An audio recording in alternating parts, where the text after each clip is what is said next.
You know, President Trump is correct when he said that election security is national security. And one of the greatest privileges I have is being Secretary of the Department of Homeland, and part of that is that we secure our elections.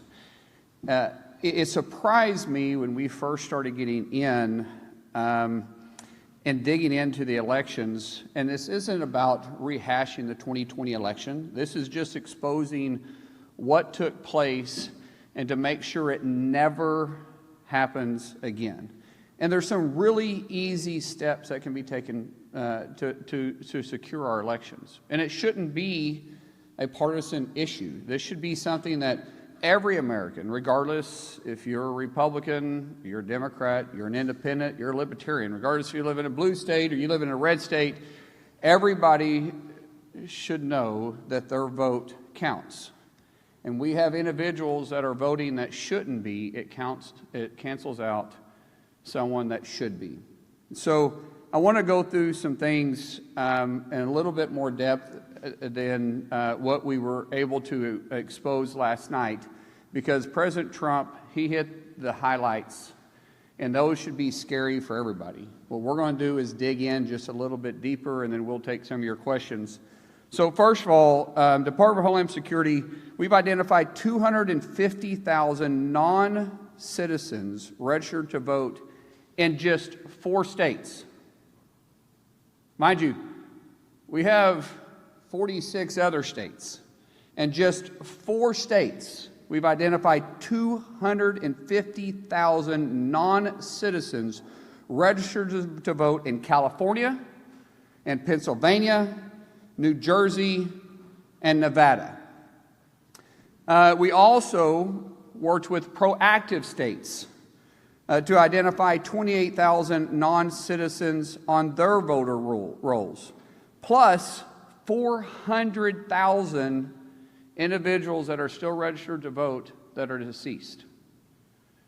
Now, these 23 states, they proactively worked with us on the SAVE program. That's Georgia, Ohio, Tennessee, Texas, North Carolina, Idaho, Alabama, Missouri, Louisiana, Kansas, Arkansas, Wyoming, Montana, Iowa, Florida, South Dakota, Indiana, Arizona, South Carolina, Utah, Nebraska, Michigan, and my great home state of Oklahoma.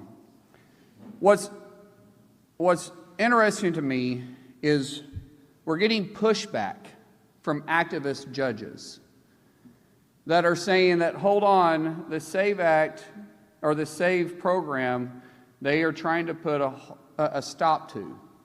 Currently, because of the SAVE program, we have a pending appeal because activist judges are saying what? They don't want to secure our elections? Once again, how is this a partisan issue? This shouldn't be a partisan issue.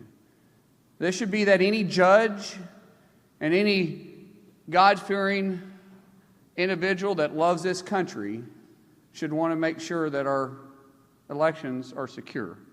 And we have created inside DHS the SAVE program that allows states to proactively look at their rolls. And so when you have 278,000 individuals that are non-citizens registered to vote, plus 400,000 that have already been identified just in 23 states, what can we find? We have all 50 participating with us. We know, talking about our machines, we know for sure that our foreign adversaries, not our allies, foreign adversaries have parts that are vital pieces in our voting machines. We know that they can access what they consider the key to the back of these machines. We know that they can change voter registration and your vote. We know it's possible. There's not a question. It's not even for debate. One thing that I love about numbers and I love about facts is they don't lie. This isn't something that I'm trying to tell you to spin a narrative. This is what is going on. And what we are saying is that every state should partner with us to work to secure this. Once we identify the problem, everybody should be informed. Working with Secretary Lutnick, we are going to make our security enhancements mandatory, meaning that if these states want a grant and they want to be reimbursed to work or to run federal elections, they're going to have to implement security issues. Just security issues. We're not trying to get into anything else, but we're saying that the machines have to be secured and that your voter registration list needs to be scrubbed. We need to make sure that individuals that are legally able to vote are voting.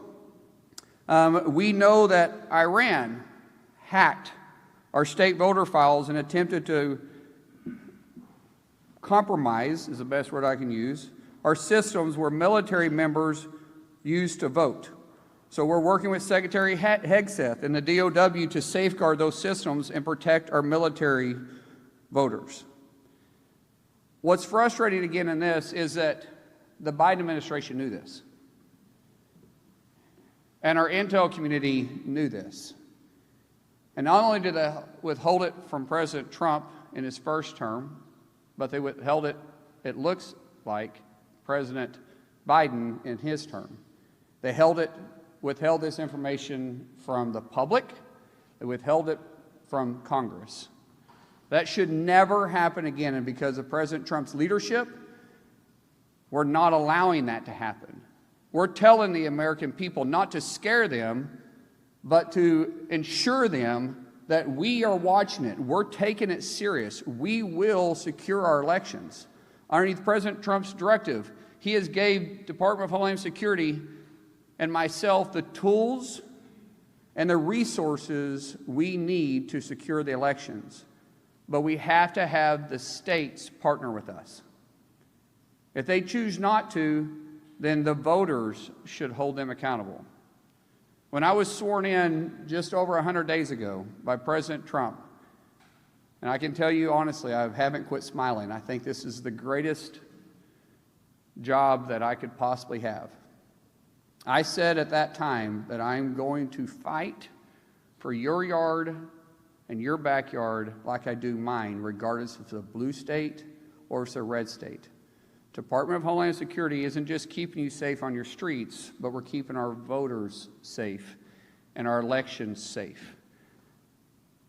But we can only do that if we have full participation. Right now, as I said, we only have 23 states participating with us. Out of just 4 blue states, to repeat that number, we found 250,000 non-citizens registered to vote. So for us, we're going to take proactive and reactive measures.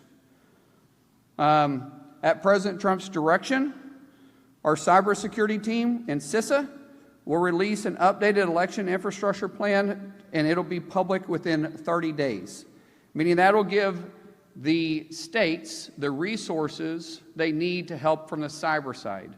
From us, if they participate in the SAVE program, we'll provide the resources and training to support state election integrity. We're not trying to change the outcome. We're trying to make sure that American people can trust our voting system. Real ID does not prove citizenship and does not give you the right to vote. You must be a U.S. citizen and you must be eligible to vote. Before and after the election, we will scrub all election records looking for illegal aliens and those who are ineligible to vote, including those that somehow voted, yet they were deceased. If you're illegal and attempted to vote, or you tried to vote illegally for someone else, we will find you and we will charge you. Illegal voter registration and illegal voting both carry penalties up to 5 years in prison and up to $250,000 in fines. We will pursue maximum pressure on this. To let you know, we will be proactively looking at early voting, and then after post-election, we will continue to scrub all those that did vote. Those states that don't participate with us, they have public records of those that voted, which is where we found the 250,000 from the 4 states that don't participate with us. We will go through those records one by one, and we will pursue everybody. We will make sure that people know they can trust our elections. If states want the grant funding, to recap, they must secure the elections. I want to thank President Trump's proactive approach to this.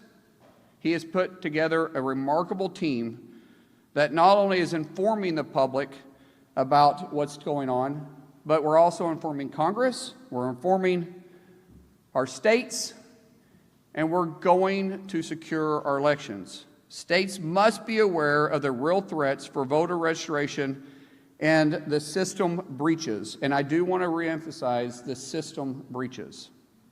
Our machines are vulnerable. There are steps that can be made right now that can secure those.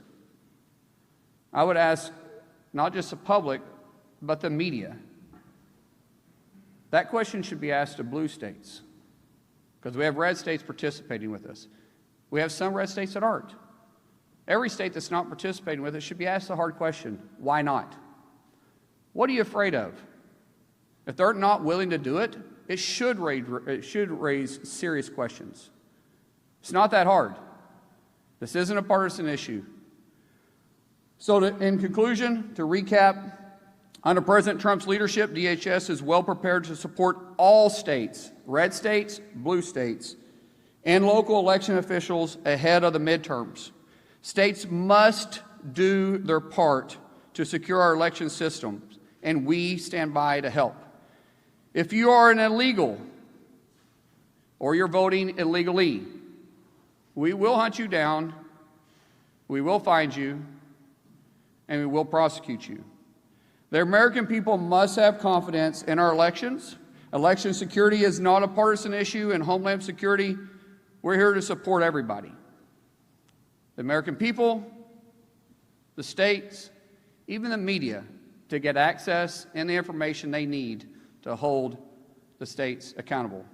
So with that, I'll open up for questions. Yes, ma'am.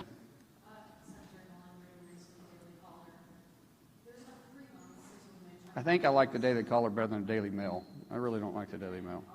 Yeah. There's about 3 months until the midterm elections. I'm sure people are watching President Trump's speech last night, watching your remarks today, and they're feeling uneasy about casting their vote in the midterm elections. Can you ensure that the midterm elections will be secure? First of all, great question. Thank you. When we start talking about can we ensure that the midterm elections are going to be secure? Yes, we absolutely can build confidence in the American people, but the states have to do their part.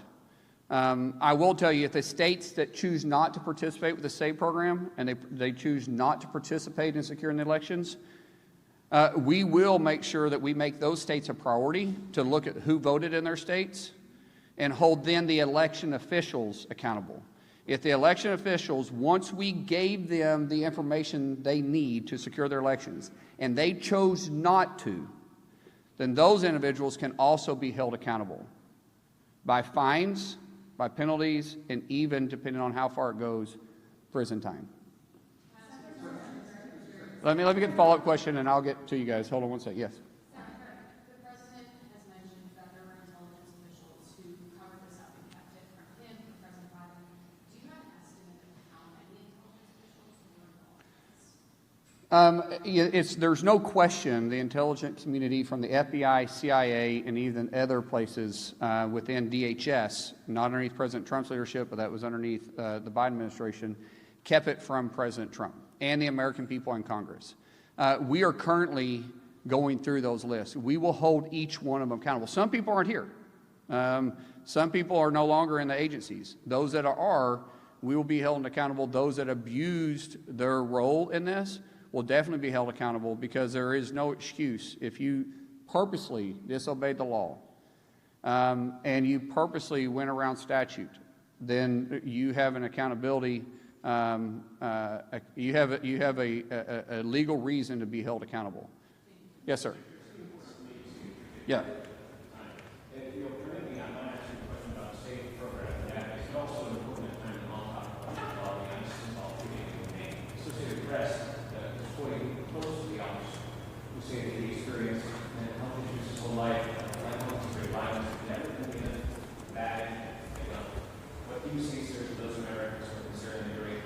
Sir, I have not heard that at all, but we understand that it's being investigated, and we'll allow the investigation to go through. That's all I'm going to say about that. Yes. Thank you so much. Yes. Kara Castronova from... I got back here in the back. Thank you. Thank you, guys. Today. Is there any analysis on what went wrong with CISA in 2020 and the premature analysis that it was the most safe and secure election? It's now being revealed that obviously it was not. Will Chris Krebs or anybody that was involved in that premature analysis be held accountable? Everybody that purposely misled the American people, abused their power and their authority, and decided not to continue doing their job will be held accountable. What does that accountability look like? I don't know. Is it criminal? We'll pursue criminal charges. If it is not criminal, we'll make sure you never work for the federal government again, and you never have the ability to have a clearance again. Yes, right here. I will look this way next, I promise. Some of your numbers, you have 278,000 non-citizens on voter rolls. Any indication of how many people actually voted, or the 400,000 that are actually deceased? Any indication, total number of people that did vote, and what is your ballpark for how many of these people are actually voted? So those that we've identified, the 278,000 non-citizens and the 400,000 deceased, we are now going through that record. We're standing up a department in DHS. Heather Honey, who is doing a great job exposing all this and working with the team together. Joe Edlow with USCIS and other teams. We are going through these files one by one. And one, identifying the individual. Two, did they vote? And three, where did they vote at? That's a hard, it's easy with states that participate. So the 28,000 that we identified with the 23 states that are working with us, that system can be very easily exposed, all 28,000. The problem is an activist judges now have put a hold on it, and so we're pending the case. Once it's turned back on, we'll be able to move fast. The 400,000 or the 250,000 in the just four of the blue states. Meaning, what were the states? So I got it right. California, Pennsylvania, New Jersey, and Nevada. Those are going to be a little bit tougher because we're going to file paperwork for FOIA, even us, to try to get that information from the states. But we will. I don't care how long it takes. We will go by this one by one, and everybody that did vote illegally, we will prosecute. We'll bring up for prosecution. Yes. Thank you, sir. I have 2 questions for you. By the way, it's very smart wearing a red dress because you catch everybody's eyes with my clothes.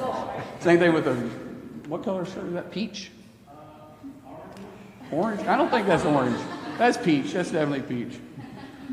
My first question for you is, given that left-wing lawmakers like CBS has already suggested that the president's entire speech last night was discredited, it seems likely that blue states will not participate in your efforts. So how do you plan to respond to that? And then on my second question, on the traffic stops, did the president know about that decision before you made it, and at what point did he learn about it? Yeah, so let's talk about the major networks not willing to carry the President of the United States address to the nation on election security. How shameful is that? I think it was ABC, NBC, and I don't know if CBS, did CBS carry it? Anybody? CBS carried it. So ABC and NBC not carrying that, why? What are they trying to cover up? Why wouldn't they want to inform the American people? Why are they calling themselves a news outlet if they're not actually trying to put the news out there? We wasn't giving spin on the election. The president wasn't trying to relitigate what happened in 2020, although he definitely could at this point. The president was giving facts, what we have exposed, what the Biden administration covered up, what the intelligence community held from the American people, Congress, and the executive branch, and we're putting it out there. And yet, 2 major networks didn't want to cover it. I think the question really should say why. Because they sure covered the other part of it when they were saying that it was the most secure election ever. What facts did they have? Because they didn't have facts. They were taking someone's word for it. President Trump gave facts. Today we're giving facts. When you start talking about the president and I are very close. I was texting with him this morning. He and I are there's no daylight between us and the enforcement. And in fact, we have ramped up our enforcement and our arresting illegals. Just to give you some numbers on this so everybody knows, and I want to get them correct, so I brought them with me.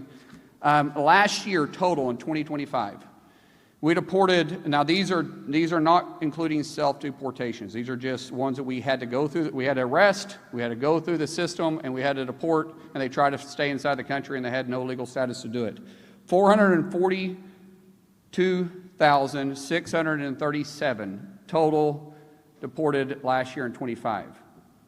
To date, well, these are yesterday's numbers.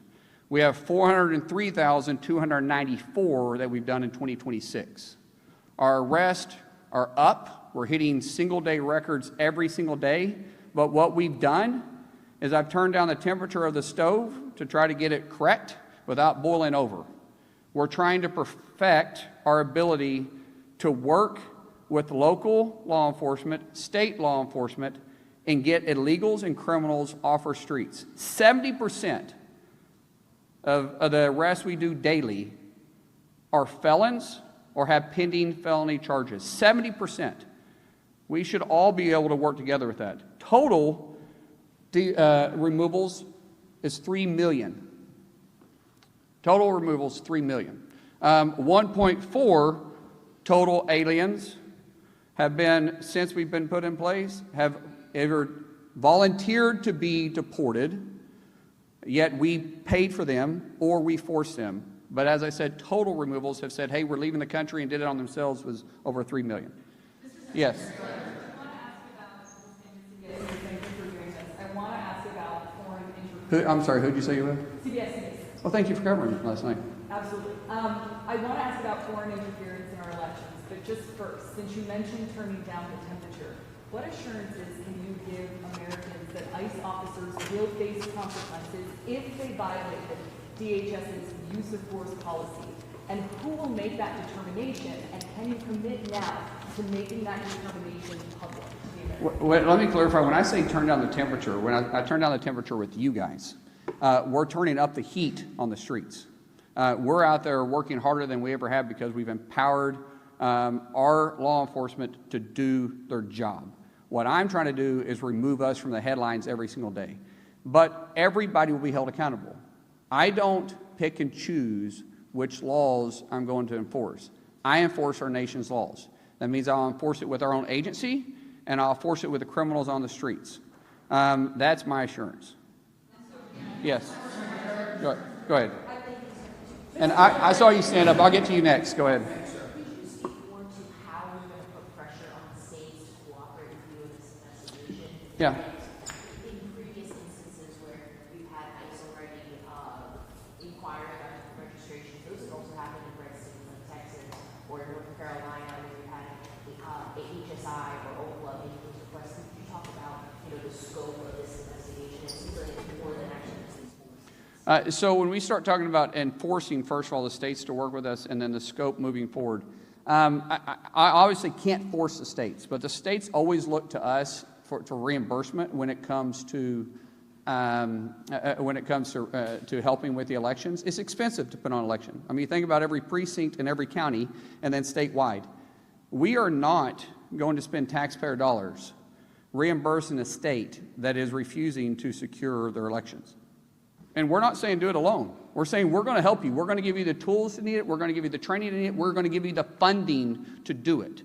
We're going to expose the vulnerabilities, and all you have to do is use that information and the finances and the training we're going to give you to secure it. If you do it, we'll reimburse you. If you don't, we won't. Last question. Hold on, I'm getting the guy right there in the back. Thank you, Mr. Secretary. Neil W. McCabe, Real America's Voice.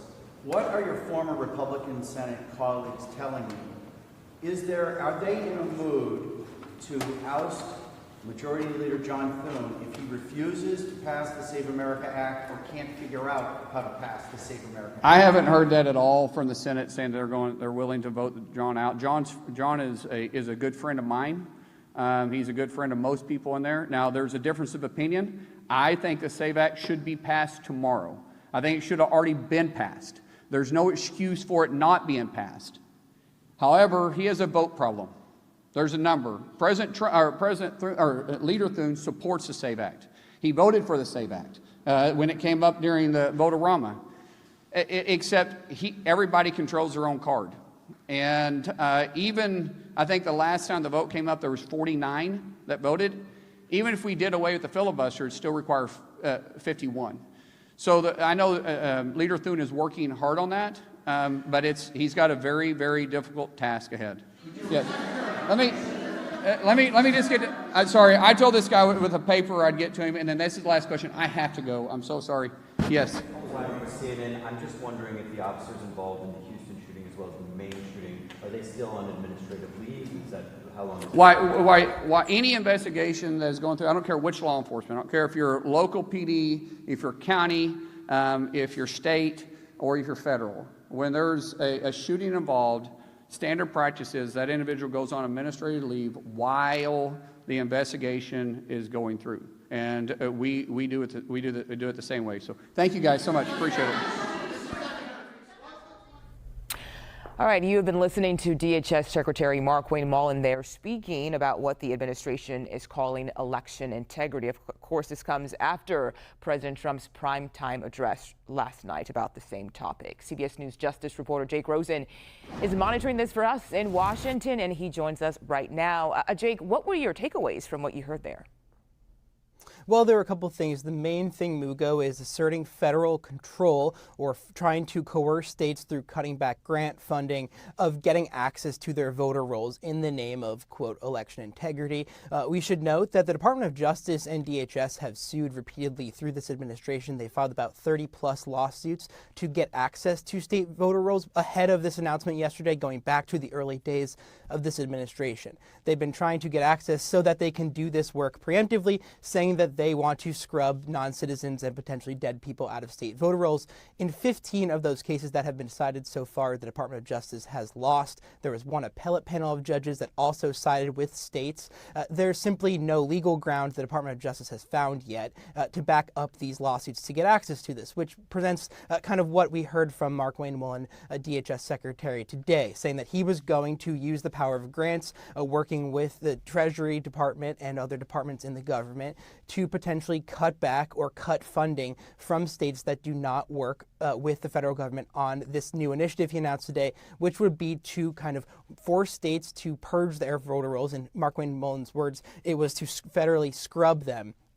It's very difficult to do this at the federal level because they don't have the same access or right to that information, and states know their localities better. And we should also note that what he's threatening to do is what judges have taken the most issue with, which is penalizing states, mostly in this case, in Markwayne Mullin's words, Democrat-led states. He pointed to New Jersey, California, Nevada, and others, alleging that 250,000 illegal immigrants were potentially on those voter rolls.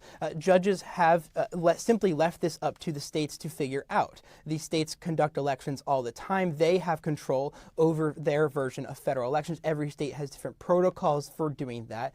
And as part of our fact check, going into even what we heard from President Trump last night, there simply is just not concrete evidence that if non-citizens are on these voter rolls, that they're actually then casting that vote. Sometimes, just in the words of one think tank, which does this work every day, it's usually arising from misunderstandings, mischaracterizations, or outright fabrications.